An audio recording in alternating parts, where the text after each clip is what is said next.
কমিশনের প্রতি আমাদের প্রত্যাশা অনেক বেশি। একটি দ্বন্দ্বময় সময় বাংলাদেশ পার করছে, একটি রাজনৈতিক টালমাটাল সময় বাংলাদেশ পার করছে। আমরা আশা রাখি এর মধ্যে নির্বাচন কমিশন তার নিরপেক্ষতা রেখে, তার শপথ বজায় রেখে সুষ্ঠু নির্বাচন করবে। সকলের অংশগ্রহণে একটি সুন্দর ভোটের মাধ্যমে দেশে নতুন গণতন্ত্রের আলো প্রস্ফুটিত হবে, এটা আমরা কামনা করি। আমরা আমাদের কনসার্নগুলো ওনাকে জানিয়েছি এবং উনি সে বিষয়ে নোট নিয়েছেন। আমার দৃঢ় বিশ্বাস, আমাদের আস্থা আছে বর্তমান নির্বাচন কমিশন সুষ্ঠু ভোটের জন্য সর্বোচ্চ চেষ্টা করবেন। তাদের অনেক সীমাবদ্ধতা থাকলেও সেই সীমাবদ্ধতা সত্ত্বেও তারা চেষ্টার কোনো ত্রুটি রাখবেন বলে আমাদের মনে হচ্ছে না। সুনির্দিষ্ট কোনো বিষয় কি আপনারা, যেমন অন্যান্য রাজনৈতিক দল বিভিন্ন বিষয় নিয়ে কথা বলছে, পিআর সিস্টেম, নির্বাচনী তারিখ, আপনাদের এরকম সুনির্দিষ্ট কোনো ছিল কিনা, সুপারিশ ছিল কিনা? পিআর সিস্টেম নিয়ে আমাদের আজকে কোনো আলোচনা হয়নি, তবে আমরা জানতে পেরেছি যে মাননীয় প্রধান উপদেষ্টা উনি একটি নির্বাচনের তারিখ জানিয়ে একটি চিঠি দিয়েছিলেন এবং সেই মাফিকই নির্বাচন কমিশন কাজ করছে। যেহেতু দেশে এখন একটু বিকল্প সরকার চলছে, যেটা সংবিধানের কাঠামোর মধ্যে পুরোপুরি আসে না, সেই হিসাবে নির্বাচনের তারিখটি সরকার জানিয়েছে। যদিও নির্বাচনের এই ধরনের তারিখটা অনেক ক্ষেত্রে নির্বাচন কমিশন থেকেই জানানোর কথা ছিল। তো আমরা মনে করি এটা কোনো সমস্যা না। আমরা যেটা সমস্যা মনে করি সেটা হচ্ছে সরকারকে আমরা পুরোপুরি নিরপেক্ষ মনে করি না, তবে নির্বাচন কমিশনকে আমরা নিরপেক্ষ দেখতে চাই। আমরা নিরপেক্ষ এবং অ্যাকাউন্টেবল থাকবে। সকল নিবন্ধিত দলকে নির্বাচন কমিশন ডাকবে, কথা বলবে। আমরা নির্বাচন কমিশনের ক্লায়েন্ট, আমরা জনগণের প্রতিনিধি। জনগণের ভোটের জন্য নির্বাচন কমিশন, রাজনৈতিক দল আছে বলেই নির্বাচন কমিশন আছে। রাজনৈতিক দল না থাকলে নির্বাচন কমিশনেরও কোনো প্রয়োজন নাই। সেই হিসাবে নির্বাচন কমিশনের শপথবদ্ধ দায়িত্ব সকল নিবন্ধিত দলকে ডাকা, তাদের কনসার্ন শোনা এবং লেভেল প্লেইং ফিল্ড তৈরি করা। এটি খুব দুরূহ কাজ। এই দুরূহ কাজটি নির্বাচন কমিশনকেই করতে হবে এবং সরকারকে সহযোগিতা করতে হবে, সকল রাজনৈতিক দলকেও সহযোগিতা করতে হবে। রাজনৈতিক দলগুলোর সহযোগিতা ছাড়া লেভেল প্লেইং ফিল্ড কখনো তৈরি হবে না। নির্বাচন কমিশন একা সেটা পারবে না। এই পারস্পরিক সম্মানবোধ, সৌহার্দ্যবোধ আমরা মনে করি দেশের জন্য অত্যন্ত প্রয়োজন। আমরা অত্যন্ত পুলকিত যে আজকে সৌহার্দ্যপূর্ণ পরিবেশে আমাদের প্রধান নির্বাচন কমিশনার আমাদের সাথে কথা বলেছেন এবং আমাদের মতামতগুলো শুনেছেন এবং উনি আমাদেরকে আশ্বাস দিয়েছেন যে উনি সুষ্ঠু নির্বাচনের জন্য উনি সর্বোচ্চ চেষ্টা করবেন।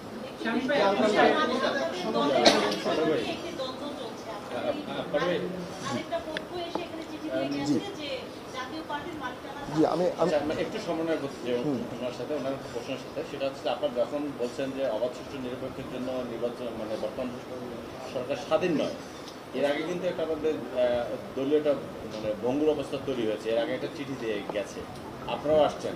তো এই পরিস্থিতিতে আসলে আপনি আমাদের গণমাধ্যমের কাছে কীভাবে বিষয়টাকে মূল্যায়ন করবেন? জি, আমরা এই বিষয়টি খুব স্পষ্ট করে আপনাদেরকে একটু লম্বা সময় নিয়ে বলবো। প্রথম হচ্ছে আমাদের পার্টিতে 28শে জুন কাউন্সিল গঠন করা কেন্দ্র করে একটি দ্বন্দ্বের সৃষ্টি হয়। সেই দ্বন্দ্বে আমাদের সদ্য সাবেক কিছু সিনিয়র নেতৃবৃন্দ ওনারা 28শে জুনই কাউন্সিল করতে হবে, প্রয়োজনে জিএম কাদেরকে ছাড়াই ওনারা কাউন্সিল করবেন, এটি একটি উদ্যোগ নেন। যে উদ্যোগটি পরে ভেস্তে যায়, পরে 28শে জুন প্রেসিডিয়াম মিটিংয়ে সকলে মিলে তাদেরকে বহিষ্কারের রেজলিউশন পাস করা হয় এবং রেজলিউশন পাস করে ওনাদেরকে বহিষ্কার করা হয়। ওই বহিষ্কারের চিঠি চ্যালেঞ্জ করে সিভিল কোর্টে মামলা করেন ওনারা। সেই মামলায় ওনারা বহিষ্কারের বিরুদ্ধে কোনো অন্তর্বর্তী আদেশ পান না, অর্থাৎ যে বহিষ্কারটি করা হয়েছিল সেটি সেই সময়ও বহিষ্কৃত ছিল, এখনও কার্যকর আছে। কিন্তু in the meantime civil court স্বল্প সময়ের জন্য অস্থায়ীভাবে জিএম কাদের স্যারকে চেয়ারম্যান হিসাবে দায়িত্ব পালনে নিষেধাজ্ঞা দিয়ে অস্থায়ীভাবে বাড়িত করে। এই বাড়িত করার সময়ে আমরা দেখতে পেয়েছিলাম প্রেসিডিয়ামের একটি বিকল্প মিটিং করে ভারপ্রাপ্ত চেয়ারম্যান নিয়োগ করা হয়। আমাদের সংবিধানের 20-এর খ ধারা মোতাবেক শুধুমাত্র চেয়ারম্যান ভারপ্রাপ্ত চেয়ারম্যান নির্ধারণ করতে পারবেন, অন্য কেউ পারবেন না। এর কোনো বিকল্প আমাদের গঠনতন্ত্রে নাই। অর্থাৎ ভারপ্রাপ্ত চেয়ারম্যান নিয়োগটি সম্পূর্ণ অবৈধ এবং যাকে নিয়োগ করা হয়েছে তারা আসলে সকলেই বহিষ্কৃত ছিলেন। পাশাপাশি আমাদের গঠনতন্ত্রে স্পষ্ট বলা আছে চেয়ারম্যানের সম্মতিতে প্রেসিডিয়াম এবং জাতীয় কাউন্সিলের মিটিংয়ের সময় ও স্থান নির্ধারণ হবে। পাশাপাশি এটাও বলা আছে চেয়ারম্যান মিটিংয়ে সভাপতিত্ব করবেন, অর্থাৎ চেয়ারম্যানকে ছাড়া কোনো কাউন্সিল হতে পারে না। এটি সংবিধানে আমাদের গঠনতন্ত্রে স্পষ্ট বলা আছে এবং এই গঠনতন্ত্রটি আমাদের 19 সালের কাউন্সিলে পাশ করা এবং এই মুহূর্তে নির্বাচন কমিশনে এটি সাবমিট করা আছে। ওটি আমাদের সংবিধান, ওটি আমাদের আইন, ওর বাইরে আমাদের কোনো বিকল্প আইন মানার কোনো প্রয়োজন নাই। সো আমি শেষ করে দিচ্ছি, এক সেকেন্ড, জি আমি শেষ করে দিচ্ছি এই বিষয়টা। সেটা হচ্ছে এরপরও আমরা দেখলাম ইনজাংশন চলাকালীন সময়ে একটি কাউন্সিল তথাকথিত করা হয়, যেটি কোনোভাবেই বৈধ কাউন্সিল না। কিছু লোকের সমাবেশ করে একটি গ্যাদারিং করলেই সেটা বৈধ কাউন্সিল হতে পারে না। সেখানে আমার জানা মতে নির্বাচন কমিশনের প্রতিনিধি ছিল না। সেখানে আমার জানা মতে বহিষ্কৃত যারা ছিল তারা বহিষ্কৃতাদেশ প্রত্যাহার না হয়ে কি করে কাউন্সিল করবে, কি করে কাউন্সিলে অংশগ্রহণ করবে, সেটি সম্পূর্ণ। একটা দশম কাউন্সিল হয়েছিল এবং এই একই রকম দশম কাউন্সিলের আগে আরেকটি গ্রুপ করেছিল, সেখানে ওনাদের 3 জন কিন্তু উপস্থিত ছিলেন। অর্থাৎ ওই স্টেজের 3 জন সিনিয়র রাজনীতিবিদ আছেন যারা 2 বার দশম কাউন্সিল করেছেন। তো এই বিষয়গুলো অবশ্যই বিব্রতকর, তবে আইনের চোখে খুব স্পষ্ট, জিএম কাদের ছাড়া অন্য কারো লাঙ্গল পাওয়ার কোনো সুযোগ আইনে নাই।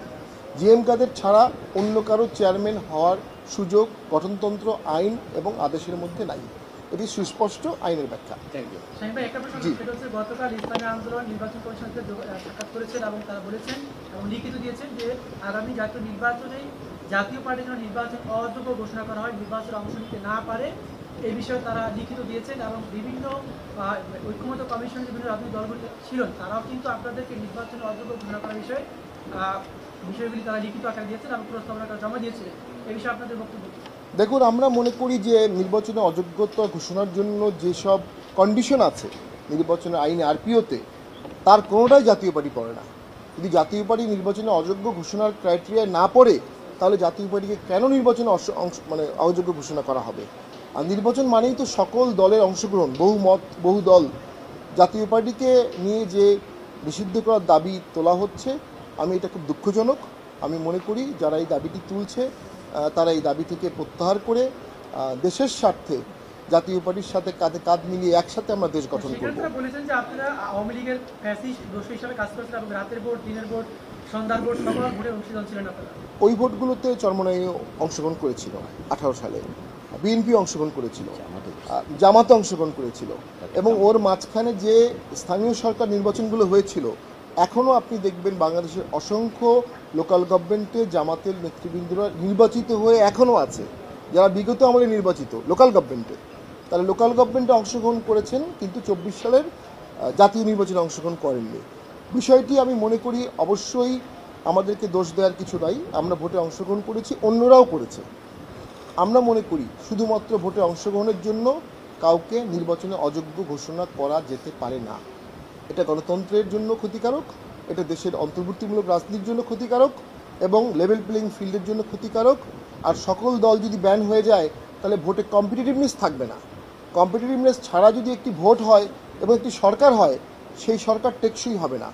অর্থনীতি মুখ থুবড়ে পড়বে, পলিটিক্যাল হস্টিলিটি বাড়বে, এবং দেশ আস্তে আস্তে গৃহযুদ্ধের দিকে চলে যাবে।